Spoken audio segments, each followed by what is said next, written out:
Pour les premières années, bonjour d'abord, pour les premières années, donc on va commencer par la compréhension de l'écrit. Je préfère deux, d'accord? Je sais que certains ont déjà fait la première séance, donc je préfère faire la compréhension de l'écrit 2. C'est toujours le travail de Monsieur Mzoudi, c'est un texte que j'aime énormément, d'accord? Alors là, la photo, elle est très parlante, d'accord? Donc c'est la compréhension de l'écrit 2. Les objectifs de la séance, c'est lire et comprendre un texte contenant une explication appuyée par des exemples, surtout par des exemples.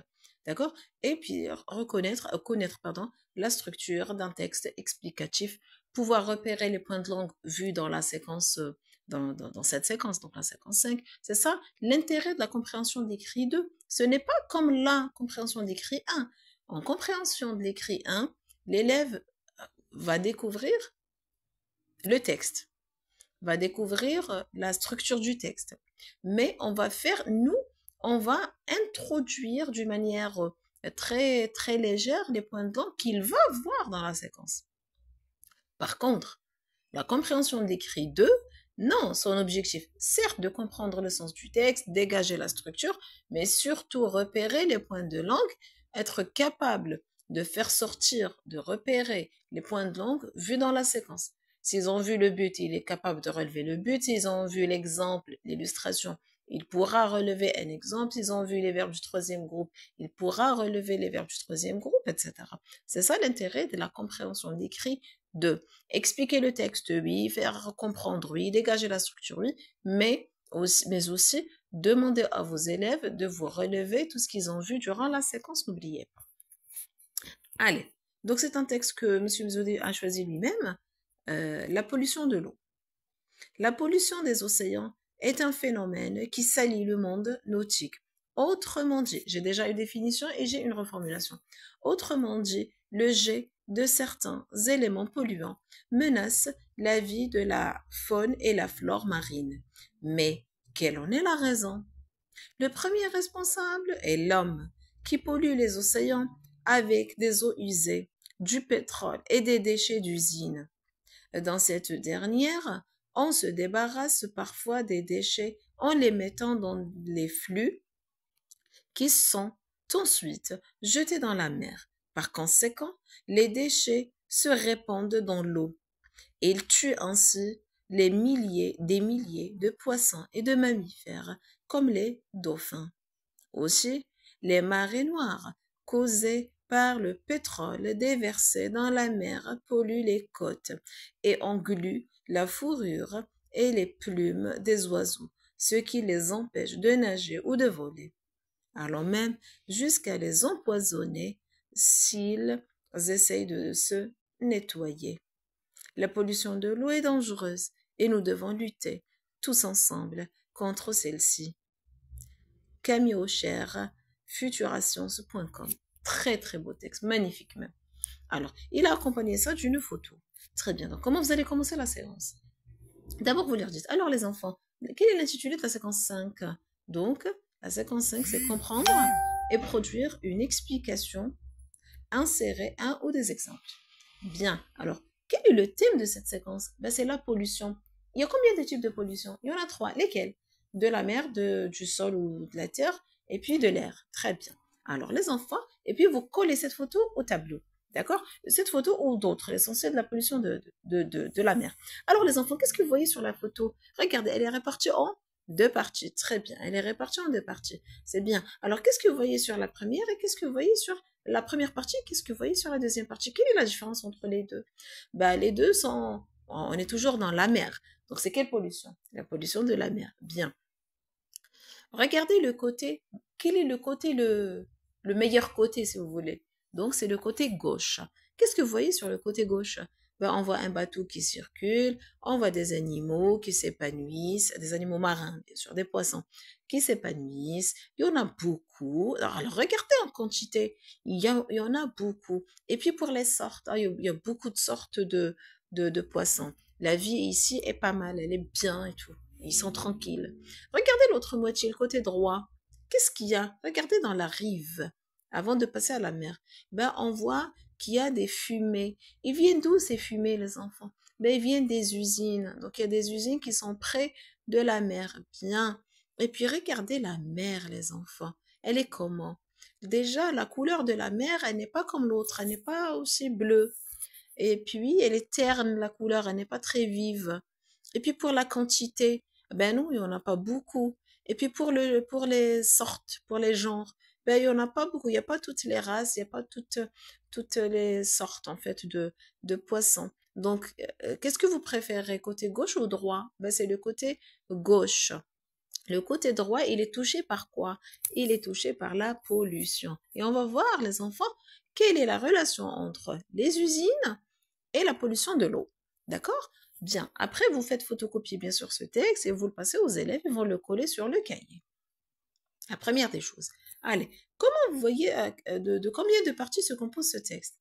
Il se compose de 3 parties. Donc, par quoi se termine la première partie? Regardez. Eh bien, par une question. Comment on appelle cette partie? C'est la phase de questionnement. Très bien, on pose une question. On répond à la question dans quelle partie? Dans la deuxième partie. Comment on appelle la deuxième partie? C'est la partie d'explication. Très bien. Alors, quel est le titre de ce texte? Qui peut lire? Ou qui veut lire? Alors, la pollution de l'eau, faites lire par 3 ou 4 élèves. Très bien. D'où est tiré ce texte? Quelle est la source de ce texte? Eh bien, c'est futurascience.com. Qui a écrit ce texte? Qui est l'auteur de ce texte? C'est Camille Aucher. D'accord. Donc, à partir de la photo, du titre, dites-moi les enfants, de quoi va-t-on parler dans ce texte? Donc là, ils vont émettre les hypothèses de sens. Sûrement, ils vont vous dire les dangers des hypothèses de sens, les dangers de la pollution de l'eau, les causes de la pollution de l'eau, comment éviter la pollution de l'eau. Ce sont les réponses attendues des élèves. Bien sûr, comme d'habitude, je vous dis, écrivez 2 qui sont justes, vraies au tableau et une qui est fausse, ou bien c'est le contraire. Bien. Maintenant, c'est la phase de lecture silencieuse, bien sûr, par les élèves, et elle est toujours accompagnée d'une consigne. On ne demande jamais aux élèves de lire et on les laisse comme ça errer. Il ne faut pas lire. D'accord? Donc, prenez le crayon, s'il vous plaît, les enfants, et dites-moi de quoi parle le texte, entoure le champ lexical de la pollution, le champ lexical de la pollution, et bien sûr, ne perdez pas de vue les hypothèses de sens. Dites-moi lesquelles sont vraies, lesquelles sont fausses. Donnez 3 à 4 minutes aux élèves de lire le texte. Bien, sinon, répartissez le travail. Vous pouvez, le texte, vous leur dites, lisez juste le premier paragraphe. Vous pouvez le faire. Allez, les enfants, de quoi parle le texte? Le texte parle de la pollution des océans. La pollution des océans. Alors, qu'est-ce qu'il donne dans le premier paragraphe, l'auteur? Il nous donne une définition, très bien. Il définit la pollution des océans. Alors, c'est quoi la pollution des océans? Quelle est la définition donnée par l'auteur? La pollution des océans est un phénomène qui salit le monde nautique. Écrivez nautique au tableau, parce qu'ils ne connaissent pas sûrement. Alors, ça veut dire quoi nautique? Eh bien, ça veut dire quoi? Aquatique. Aquatique veut dire quoi? Ça veut dire de la mer, le monde marin. Nautique veut dire aquatique et veut dire marin. Marin, il a une relation avec la mer. D'accord? Donc, le monde terrestre sur lequel on vit. Le monde marin, c'est là où vivent les poissons. Essayez d'enrichir le vocabulaire de vos élèves à chaque fois. Quand c'est un mot très important, écrivez-le au tableau, donnez synonymes et tout. Bien. Alors, c'est un phénomène qui salit le monde nautique. Est-ce que vous avez compris la phrase? Ben non, on n'a pas bien compris. Qu'est-ce qu'il a employé l'auteur pour nous simplifier le sens, pour que le sens soit accessible à nous tous? Alors, qu'est-ce qu'il a employé? Il a employé une reformulation. Très bien. La reformulation sert à quoi? Sert à simplifier le sens, à dire autre chose, à dire la même chose d'une autre manière. Qu'est-ce qu'il a employé? Il a employé autrement dit. Alors, ça veut dire quoi? Un phénomène qui salit le monde entier, ça veut dire c'est le jet de certains éléments polluants, d'accord, qui menacent la vie de la faune et de la flore marine, d'accord? C'est le fait, la pollution des océans, c'est quoi? C'est le fait de jeter, d'accord, certains éléments polluants, d'accord? Ou on les jette dans la mer. Qui vit dans la mer? Eh bien, c'est la faune et la flore. Écrivez ça au tableau. D'accord? Écrivez le monde. Donc, vous avez déjà écrit le mot monde nautique. égale monde aquatique égale monde marin. Après, vous mettez deux flèches comme ça séparées. Donc, qui vit dans le monde marin? On a la faune et la flore. Ça veut dire quoi la faune, les enfants? Eh bien, ce sont tous les animaux. Et là, en l'occurrence, on dit la faune marine. Ça veut dire les animaux marins. Entre parenthèses, les poissons. Et puis, la flore, ça veut dire toutes les plantes, les algues et tout. Toutes les plantes qui vivent justement dans la mer, dans les océans. D'accord? Bien. Alors, quelle est la question posée par l'auteur? Quelle en est la raison? Ça veut dire quoi la raison? Ça veut dire la cause. Donc, qu'est-ce qui va me donner l'auteur? Il va me donner la cause. Donc, dans le fond, les hypothèses de sens. Ceux qui ont dit les causes de la pollution de la mer, donc on va mettre oui. Donc, c'est vrai. Lisez les enfants, deuxième paragraphe. Soulignez les causes qui provoquent la pollution de la mer, des océans. Soulignez avec un crayon les causes. Donnez aux élèves 3 minutes à peu près pour lire le texte. Et dès qu'ils finissent, vous leur dites, alors, qui est le premier responsable de cette pollution? Le premier responsable, c'est l'homme. Écrivez le mot homme au tableau, parce qu'ils vont garder l'essentiel de ce qu'ils ont vu. Donc, c'est l'homme le premier responsable. Alors, pourquoi il est responsable? Qu'est-ce qui pollue? Qu'est-ce qui pollue l'océan? Quelles sont les causes de la pollution de l'eau? Eh bien, la première des choses, ce sont les eaux usées. Les eaux usées. C'est quoi les eaux usées? Expliquez, voilà. Les eaux usées, ce sont les eaux qui viennent des ménages, en fait, de la maison. Tout ce qui est toilette, de la salle de bain, de la vaisselle et tout, donc toute cette eau-là.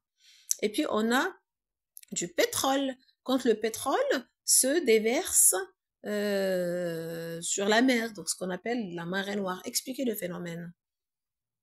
Et les déchets d'usines. Donc là, la relation entre les usines et la pollution de la mer, c'est que les usines, ben, ils jettent leurs déchets avec des tuyaux comme ça très gros, des canaux. En fait, ils les mettent directement dans la mer, ce qui cause la pollution. Donc, écrivez cause, 2 points, et mettez comme ça des flèches à chaque fois. Donc, premier responsable, c'est l'homme. Écrivez les eaux usées. Après, reste de pétrole et déchets d'usine. J'ai déjà les 3 causes. Comme ça, ils vont mémoriser les élèves parce que à cet âge-là, ils ont une mémoire visuelle. Ils gardent vraiment ce qu'ils voient. C'est pas ce qu'ils écoutent.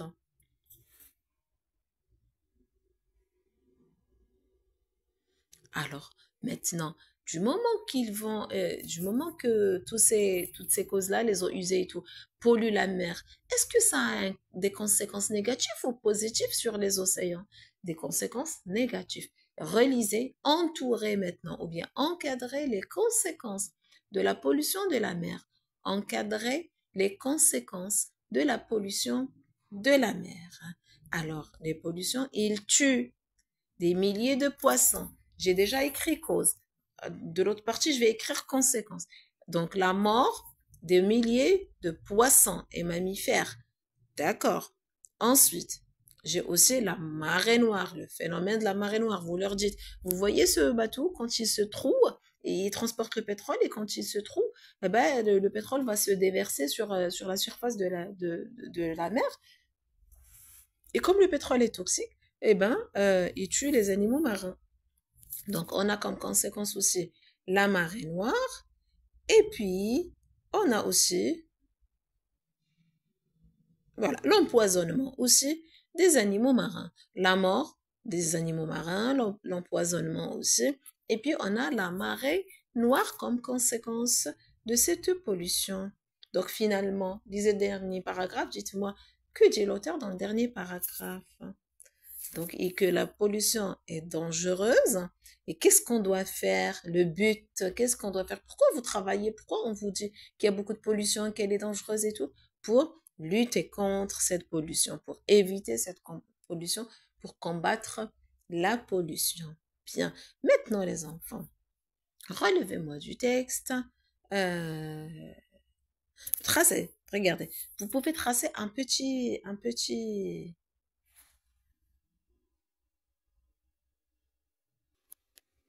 Allez, qui peut me relever de ce texte une illustration? C'est quoi une illustration? C'est un exemple. Alors, qui peut me relever une illustration? Donc, vous avez comme le dauphin, par exemple. Euh, une reformulation, autrement dit, le G, etc. Une définition, donc ils vont la relever. Et puis, un rapport de conséquences.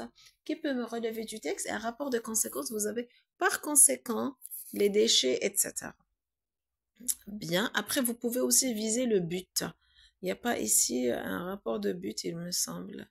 Ah oui. Donc, voilà. Essayez de rajouter un rapport de but dans cette phrase. Ah, dans ce texte. D'accord? Voilà. Essayez de rajouter le but parce qu'ils ont vu le but dans cette séquence. Voilà. Par exemple, vous avez la phrase. On doit réduire l'utilisation du plastique afin de sauver les animaux aquatiques. Alors, qu'est-ce qu'elle exprime cette phrase? Cause, conséquence ou bien le but? Eh bien, c'est le but. Par quoi on peut remplacer afin de? On remplace par pour. Relève du texte. Relève du texte. Quelques verbes conjugués, quelques verbes du troisième groupe conjugués au présent. Donc, j'ai et, c'est le verbe être. Après, j'ai pollu, c'est le verbe polluer, premier groupe, etc. Nous devons, c'est le verbe devoir, d'accord, conjugué. À quel temps sont conjugués les verbes? Bon, ils sont conjugués au présent de l'indicatif.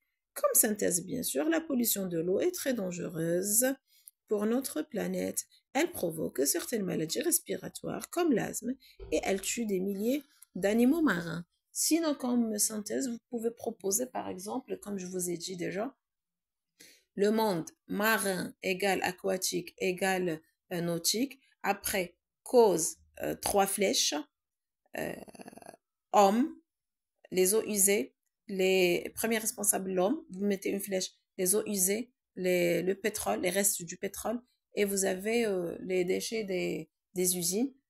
Juste en face, vous avez conséquence de point la mort des animaux marins, l'empoisonnement de certains oiseaux, et puis vous avez la marée noire. Je préfère que c'est largement suffisant. Vous mettez une accolade à la fin et vous dites comme conclusion, il faut combattre ce phénomène. Il me semble que ils vont garder ça pour la production écrite, ils auront du vocabulaire. Voilà.